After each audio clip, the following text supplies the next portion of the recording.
Summer camps are going pretty good, with the linebackers right now. We're doing a lot of rotation with the linebackers. Everybody's playing with the ones, everybody's playing with the twos.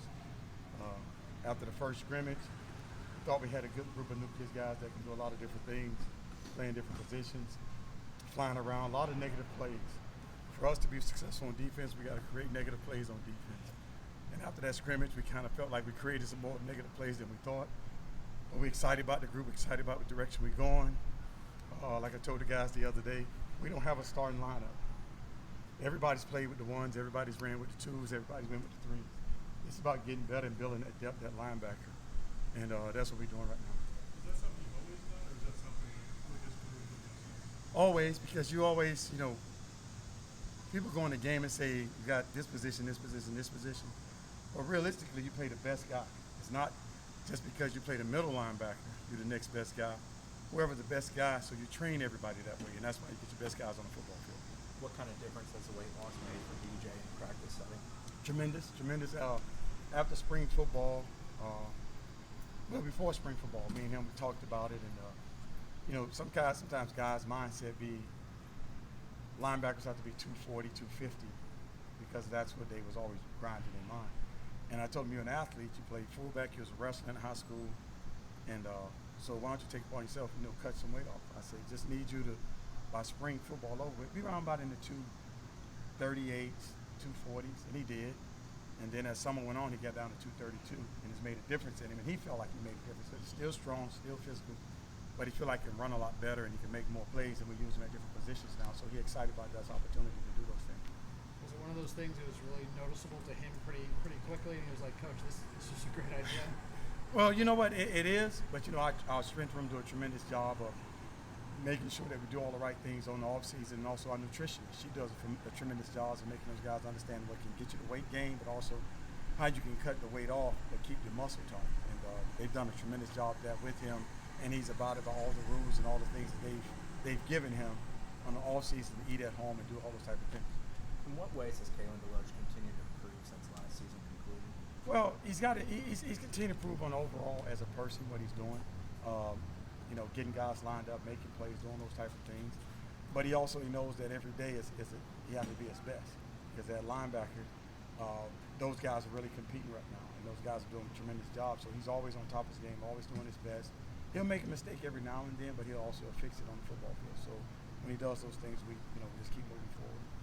The way Tatum communicates on the field, is he done like that since young guy?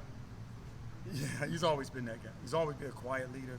He don't say much. When he says something, that means it's really bothered him at that particular time. But on the football field, you'll see him directing traffic a lot. That's just in him, because his mindset is everybody be on the same page, and he does a tremendous job for us. And again, guys lined up, but also communicate with the secondary and the linebackers. How much responsibility do those guys have for that, making sure? Oh, it's a lot. It's like, because you also got to stop the run, you also got to play the pass. You got to react to what the defensive lineman doing, but also you have to also listen to the secondary, what calls they're giving you, to who you taking, or your flat dropper or your curl dropper. So it triggers your mind all the time. You got to be very snap on to it, just react to what they say. Brendan Gant, obviously full-time linebacker now, a bit of a move for him. How has he come along during preseason? What does he bring to that group? BJ has done a tremendous job for us. He's playing all three positions, but also on nickel situation we use him also, because he's still a DB in his mind sometimes. But now I talked to him the other day. He said, "Now I'm a linebacker. Now I done gained some weight, so I feel good." But he moves around well. He's getting all the checks and things like that, and he have a lot of energy. Excited about the way he's progressed and the way he's moving on, and he can help us this season. For 2 weeks of practice, what have you seen the strength of the overall defense? What do you think the overall strength is? I don't know what the strength is right now. I tell you what, the one thing about it is, like I said before camp, the biggest thing that we have to do, we have to make sure that we chasing the football hard. That's one thing that it's got to be inside you. Every great defense that everybody ever had or that I've seen or if I've coached, there's been a tremendous effort just getting to the football, chasing the football. Because if somebody make a mistake, the next guy, if he's chasing the football hard, he'll cover up for it. And that's the biggest emphasis that we're stressing right now with the coaching staff. Get to the football and making sure you end up with a frenzy getting to the ball. Do you like what you've seen in that regard? Yes, I do. Very competitive group of guys. They always challenge, they always compete against each other. But they're making sure each one of them held accountable for everything that they do. They're not letting off on anything, the small things, the big things, the little things. They're always on each other about doing the right things to make us better. after the first scrimmage, Coach Fuller said tackling has to improve for everybody on the defense. Because of the rules, you're trying to keep everybody upright, not hitting as much in the preseason. Is it tough for tackling to be up? No, tackling is all about bringing your feet with you. And most of the times when you get in scrimmages, guys want to leave their feet. They don't know how to bring their hips. So biggest emphasis this week is bringing your hips when you make contact.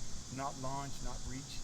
Those are things that get off balance. But if you bring your feet with you, you can wrap up, you can run your feet and run with it, guy. And that was the biggest emphasis. You make contact with a running back or receiver.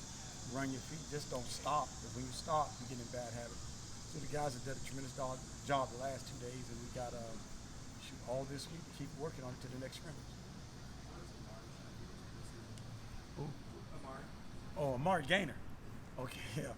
Amari's done a good job for us. I mean, he's learning, but he's getting better. He's a lot better than he was in the spring. Like I told him, you're a lot better in the spring. But you got to keep forcing yourself to get better every day.